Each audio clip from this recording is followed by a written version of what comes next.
بعد. الحمد لله رب العالمين، والصلاة والسلام على أشرف الأنبياء والمرسلين وعلى آله وصحبه أجمعين، أما بعد. فقد قال الله تعالى أيضا: يا أيها الذين آمنوا استعينوا بالصبر والصلاة إن الله مع الصابرين. எல்லா புகழும் ஏக இறைவன் அல்லாஹ் ஒருவனுக்கே உரித்தாவதுமாக. அவனது சலாத்தும் சலாமும் எம்பெருமானார் கண்மணி ரசூலை கரீம் ஸல்லல்லாஹு அலைஹி வஸல்லம் அவர்களின் மீதும் அவர்களை பின்பற்றிய நன்மக்கள் யாவரின் மீதும் குறிப்பாக நம் அனைவரின் மீதும் நின்று நிலவட்டுமாக. அன்பார்ந்தவர்களே, பொறுமை என்பது எவ்வளவு சிறப்பானது, ஒரு மனிதனுக்கு அந்த பொறுமை எவ்வளவு தேவை என்பதை நாம் அனைவரும் அறிந்து வைத்திருக்க வேண்டிய ஒரு செயலாகும். பொறுமை என்பது எருமையை விட பெரிதானது என்பதை நம் பெரியவர்கள் கூட நாம் கேட்டிருப்போம். அல்லாஹ் தஆலா சூரத்துல் பக்ராவுல குர்ஆன்ல சொல்றான்: யா அய்யுஹல்லதீன ஆமனு ஸ்தஈனு பிஸ்ஸப்ரி வஸ்ஸலாஹ் இன்னல்லாஹ மஅஸ் ஸாபிரீன். ஈமான் கொண்டவர்களே, பொறுமை மற்றும் தொழுகையின் மூலம் அல்லாஹ்விடம் நீங்கள் உதவி தேடுங்கள், நிச்சயமாக அல்லாஹ் பொறுமையாளருடன் இருக்கின்றான் என்று அல்லாஹ்வே திருமறையாக குர்ஆன்ல சொல்றான். எனவே நம்ம ஒரு வாட்டி அல்லாஹ்ட்ட துஆ கேட்டோன்னே அல்லாஹ் எனக்கு தரலையே, கேட்டனே அப்படின்னு நம்ம அல்லாஹ்விட கோபம் கொண்டு தொழுகாமலோ அல்லாஹ்விடம் திரும்ப துஆ கேட்காமலோ இருக்கக்கூடாது. அல்லாஹ்வுக்கு நம்மை விட நம்மளை பத்தி அதிகமா தெரியும். எதை நமக்கு எப்ப எப்படி தரணும் அல்லாஹ் நம்மை பற்றி அதிகம் அறிவார். எனவே ஒரு முறை கேட்டவுடன் விடாமல் அதிகம் தொழுது அந்த தொழுகைக்கு பிறகு அல்லாஹ்விடம் பிரார்த்தனை செய்தால் அல்லாஹ் நமக்கு நிச்சயமாக நாம் கேட்டதை தருவான் என்று நாம் முதல் நம்பிக்கை கொள்ள வேண்டும். அதுபோல அன்பார்ந்தவர்களே, ஒரு மவுத் வீட்டுக்கு போறோம். அங்க மவுத் வீட்டுல உள்ள சொந்த பந்தங்கள் எல்லாம் அழுதுகிட்டு இருக்காங்க. அப்ப அவங்கள்ட்ட போய் பொறுமையா இருங்க, அழுகாதீங்க அப்படின்னு சொன்னோம்னா அவங்க கோபத்துல உனக்கு என்னப்பா தெரியும், என்கிட்ட வந்த இந்த இழப்பு உங்க வீட்டுல உனக்கும் வந்திருந்தா என் கஷ்டம் உனக்கு புரியும் அப்படின்னு அவங்க கோபத்துல அவன் திட்டுவாங்க, இல்ல கத்துவாங்க. அது போல நபி ஸல்லல்லாஹு அலைஹி வஸல்லம் அவங்க ஒரு முறை ஒரு பாதையில நடந்து போய்கிட்டு இருக்காங்க. அந்த நேரத்துல கபூர்ல ஒரு பெண்மணி, கபூர் கிட்ட ஒரு பெண்மணி அழுதுகிட்டு இருக்காங்க. நபி ஸல்லல்லாஹு அலைஹி வஸல்லம் அதை பார்த்தோன்னா அந்த பெண்மணிட்ட போய் ஏன் அழுகுறீங்க, அழுகாதீங்க, பொறுமையா இருங்க அப்படின்னு சொல்றாங்க. நம்மள மாதிரி தான் அந்த பெண்மணியும் கோபத்துல உங்களுக்கு என்ன தெரியும், எனக்கு வந்த கஷ்டம் உங்களுக்கு வந்தாதான் நான் எவ்வளவு கஷ்டப்படுறேன்னு தெரியும் அப்படின்னு பெண்மணி சொல்றாங்க. ஒரு நபி ஸல்லல்லாஹு அலைஹி வஸல்லம் அவங்க இன்னமஸ் சபரி இந்த சதமத்தில் ஊலா அப்படின்னு சொல்லிட்டு வந்துடுறாங்க. இந்த சம்பவம் நடந்து முடிந்து கொஞ்ச காலத்துல அந்த பெண்மணிக்கு தெரிய வருது, நம்மள்ட்ட இன்னமஸ் சபரி இந்த சதமத்தில் ஊலா அப்படின்ற வாக்கியத்தை சொன்னது நபிகள் நாயகம் ஸல்லல்லாஹு அலைஹி வஸல்லம் அப்படின்னு அந்த பெண்மணிக்கு தெரிய வருது. தெரிஞ்சோன்னா அந்த பெண்மணிக்கு மனசு ரொம்ப கஷ்டமா இருக்கு. நம்ம நபி ஸல்லல்லாஹு அலைஹி வஸல்லம் அவங்கள இப்படி சொல்லிட்டோமே அப்படின்னு மனசு கஷ்டத்தோட நபி ஸல்லல்லாஹு அலைஹி வஸல்லம் அவங்க வீட்டுக்கு தேடி வராங்க. மன்னிப்பு கேட்கணும், அவங்க மனசு கஷ்டப்படுற மாதிரி சொல்லிட்டு வர்றாங்க.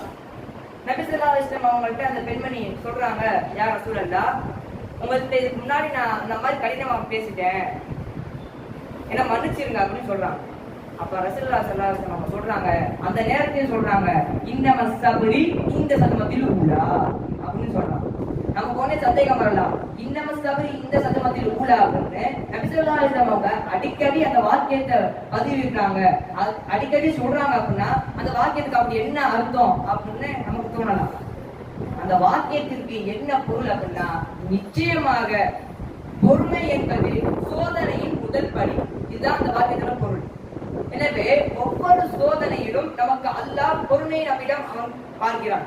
பொறுமையா இருக்கமா என்ற சோதிச்சு பார்க்கிறான். எனவே ஒவ்வொரு சோதனையின் போதும் நாம் அல்லாஹ்வுக்காக பொறுமையாக இருக்க வேண்டும்.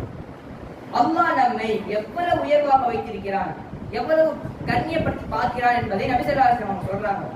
முஃமின்கள்ட்ட அவங்க பாப்பா எனக்கு இதை ஆச்சரியப்படுத்துது, அவங்க செய்யற எல்லாமே நன்மையா அமையுது. என்னவென்றால் அவங்களுக்கு ஒரு செயல் நல்லதா அமைஞ்சிருது அப்படின்னா அதுக்கு அல்லாஹ்கிட்ட போய் அவங்க யா அல்லாஹ் எனக்கு தந்துட்டேன்னு அதுக்கு நன்றி செலுத்துறாங்க, அது அவங்க நன்மையா அமையுது. இதுவே அது அவங்களுக்கு கஷ்டமா இருக்கு, அந்த செயல் அவங்களுக்கு கஷ்டமா அமைஞ்சிருச்சு அப்படின்னா அதுக்கும் அல்லாட்ட போய் அவங்க யாரெல்லாம் எனக்கு இது கஷ்டமாயிடுச்சு நஷ்டமாயிடுச்சு எனக்கு இதுல இருந்து விடுவிச்சுன்னு அதுக்கும் அல்லாட்ட போய் துவா செய்யறாங்க, அதுவும் அவங்களுக்கு நன்மையா அமையுது. இது முஃமின்கள்ட்ட எனக்கு ஆச்சரியத்தை வர வைக்குது அப்படின்னு ரசூலுல்லாஹி ஸல்லல்லாஹு அலைஹி வஸல்லம் சொன்னதா சுகைப் ரலியல்லாஹு அன்ஹு அவங்க அறிவிக்கிறாங்க. இந்த ஹதீஸ் முஸ்லிம்ல 5318 பதியப்பட்ட ஒரு ஹதீஸ். அன்பார்ந்தவர்களே, நபி ஸல்லல்லாஹு அலைஹி வஸல்லம் அவங்க அல்லாஹ் சொல்றாங்க, ஒருவர் துன்பத்திலோ இன்பத்திலோ அல்லாஹ்வை தேடுகிறார் அப்படின்னு சொல்றாங்க. ஆனால் இன்றைக்கு நாம் எப்பவுமே அப்படி தேடுறது இல்லை. அல்லாஹ் ஒரு ஜெயிச்சிட்டோம், நம்மளுக்கு வெற்றி வந்துருச்சுன்னா அல்ஹம்துலில்லாஹ் சொல்றது பதிலா நான் இத்தனை வருஷம் பட்ட கஷ்டத்துக்கு இத்தனை காலம் பட்ட கஷ்டத்துக்கு எனக்கு பலன் வந்துருச்சுப்பா அப்படின்னு சொல்றது.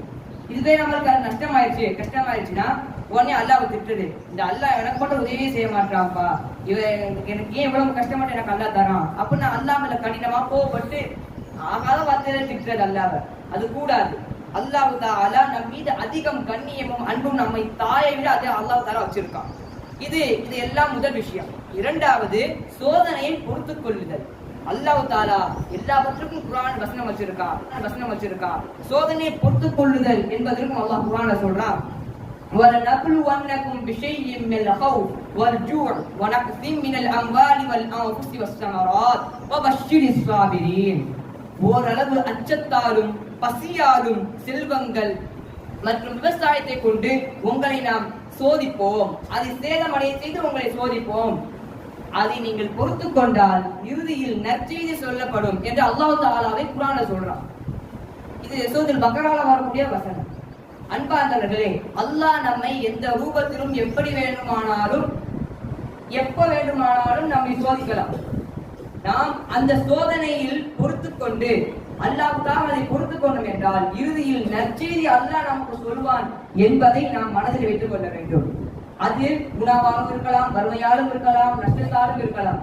நம்மளால் நினைச்சு பார்க்க முடியாத அளவு அல்லாஹ் நமக்கு கஷ்டத்தை தரலாம். அந்த கஷ்டத்திலும் நாம் அல்லாஹ்விற்காக பொறுத்துக் கொள்ள வேண்டும் என்று அல்லாஹ் பொறுத்து கொண்டால் நமக்கு நற்செய்தி கூறின அல்லாஹ்வே வாக்களிக்கிறான் குர்ஆன்ல.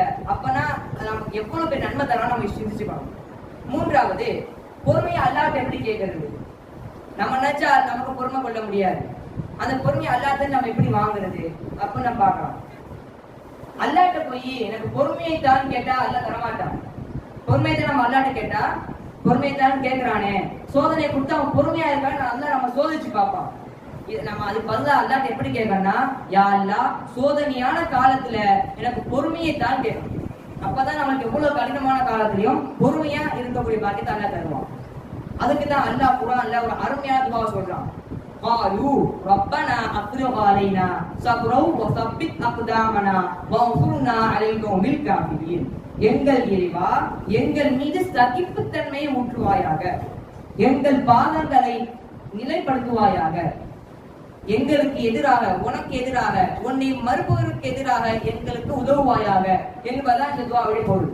அன்பார்ந்தவர்களே, எனவே இந்த துஆவை நம்ம மரணமிட்டு ஒவ்வொரு தொழுகைக்கு பிறகும் இந்த துஆவை நாம் அல்லாஹ்விடம் கேட்க வேண்டும். திரும்ப வேண்டுமானால் சொல்கிறேன், வாலு ரப்பனா அஃப்ரிக் அலைனா ஸப்ரா வஸப்பித் அக்தாமனா வன்சுர்னா அலல் கௌமில் காஃபிரின். இந்த துஆவை நாம் ஒவ்வொரு முறை சொல்லும்போது அல்லாஹ்விடம் கேட்கணும் இன்ஷா அல்லாஹ். நாலாவது விஷயம் என்னன்னா, பொறுமைக்கு உலகத்துல என்ன பலன் கிடைக்க போகுது? மறுமையில பலன் கிடைக்கும், நன்மை தருவான் சொல்றோம். அப்ப எனக்கு இந்த உலகத்துல என்ன பலன் இருக்கு பொறுமையா இருக்கனால அப்படின்னா, இந்த உலகத்தில் வாழக்கூடிய காலத்துல மக்கள்கிட்ட நம்ம நல்ல பேர் வாங்குறது என்பது மிக கடினமான ஒன்று. மக்கள் வாயில எப்பயோ பேர் அவமானப்படுறாங்க, கஷ்டப்படுறாங்க. ஆனால் அல்லாஹ் இந்த உலகில் நமக்காக மிகப்பெரிய அர்த்தம் தர்றான். ஒருத்தர்கிட்ட போய் பொறுமையா இருக்கிற மனுஷனை பத்தி கேட்டோம்னா, அவர் மிக பொறுமையானவர்ப்பா அப்படின்னு சொல்லுவாங்க. இந்த வார்த்தை அவள் எளிதா யார் வாயிலும் வராது. அப்படிப்பட்ட பாக்கியத்தை வளனாயின் அல்லாஹ் நமக்கு இந்த உலகிலேயே தரான். அப்ப எவ்வளவு பொறுமையா இருக்குன்னு பாத்துப்பாங்க. இதை தொடர்ந்து மறுமையில நமக்கு என்ன கூலி வரும்னு அல்லாஹ் குர்ஆனிலே சொல்றான். அதையும் இன்னமா யுவஃபஸ்ஸாபிரூன அஜ்ரஹும் பிகைரி ஹிசாப். பொறுமையாளர்களுக்கு கணக்கில்லா கூலியை நான் தரேன் அல்லாஹ் குர்ஆன்ல சொல்றான். ஒரு கூலி, ஒரு நன்மை, ரெண்டு நன்மைனாலே நம்மளால நினைச்சு பார்க்க முடியாது எவ்வளவு பெரிய அங்கீகாரம் அல்லாஹ் வச்சிருப்பான் அப்படின்னு. ஆனால் அல்லாஹ்வே சொல்றான் குர்ஆன்ல, கணக்கில்லாம நான் கூலி தரேன் அப்படின்னு சொல்றானா அது எவ்வளவு பெரிய அங்கீகாரம் என்பதை நாம் சிந்திக்க வேண்டும். பொறுமையா இருக்கறனால நமக்கு கோபம் வரக்கூடிய நேரத்துல பொறுமையா இருக்கிறோம், அவ்வளவுதான். இதுக்கே அல்லாஹ் கணக்கில்லா நன்மை தரானா, கூலி தரானா, நம்ம சிந்திக்கணும் எவ்வளவு பொறுமையா இருக்கணும் அப்படின்னு. அது போல கடைசியா ஒரு குர்ஆன் வசனத்தை சொல்லி நான் முடிவு கருகிறேன். வலி ரப்பிக ஃபஸ்பிர் என்று அல்லாஹ் சொல்றான். இதுக்கு என்ன பொருள்னா, உங்கள் இறைவனுக்காக நீங்கள் பொறுத்துக் கொள்ளுங்கள் அல்லாஹ் சொல்றான். அல்லாஹ் நம்மள்ட்டே கேட்கிறான், இறைவனுக்காக நீங்கள் பொறுத்துக் கொள்ளுங்கள். அடுத்து அதே போல அல்லாஹ் சொல்றான், பொறுத்து கொண்டால் உங்களுக்கு கணக்கில்லா கூலியை தரேன்னு சொல்றான். இதையும் சொல்லி அல்லாஹ் நமக்கு வலியுறுத்தி அதற்கான கூலியும் தரான் அப்படின்னா அல்லாஹ் எவ்வளவு பெரிய நமக்கு கொடையாரு. ஆக அவன் மீது அன்பும் கொண்டு ஈமானும் கொண்டு அவனுக்காக நாம் எல்லா கடினமான காலங்களிலும் சோதனையான காலங்களிலும் அல்லாஹ்வுக்காக நாம் அனைத்தையும் பொறுத்துக் கொள்ள வேண்டும் இன்ஷா அல்லாஹ். அன்று நபிகள் நாயகம் ஸல்லல்லாஹு அலைஹி வஸல்லம் அவர்கள் பொறுமையாக இருந்ததால் தான் இன்று நாம் முஃமின்களாக இந்த நாட்டில் வாழ்ந்து கொண்டிருக்கிறோம். இப்பொழுது நாம் பொறுமையாக இருந்தால் நாளை மறுமையில் வெற்றியாளர்களாக ஆகக்கூடிய பாக்கியத்தை வளநாயகன் அல்லாஹ் நம் அனைவருக்கும் தர வேண்டும் இன்ஷா அல்லாஹ். வருடம் வருடம் ஹஜ்ஜும் உம்ராவும் திரும்பவும் செய்யக்கூடிய பாக்கியத்தை உங்களுக்கும் எனக்கும் தந்தல் புரிவானாக என்ற துஆவுடன் எனது உரையை நிறைவு செய்கின்றேன். வாஹிரு தஅவானா அல்ஹம்துலில்லாஹி ரப்பில் ஆலமீன். அஸ்ஸலாமு அலைக்கும் வரஹ்மத்துல்லாஹி வபரகாத்துஹு. அன்பான சொந்தங்களே, நம்ம வீடியோ உங்களுக்கு பிடிச்சிருந்துச்சுன்னா லைக் பண்ணுங்க, ஷேர் பண்ணுங்க, கமெண்ட் பண்ணுங்க. மறக்காம நம்ம சேனலை சப்ஸ்கிரைப் பண்ணுங்க. நம்ம சேனலோட வீடியோ நோட்டிபிகேஷன் உடனுக்குடன் வர நம்ம பக்கத்துல இருக்க பெல் ஐகானை கிளிக் பண்ணுங்க.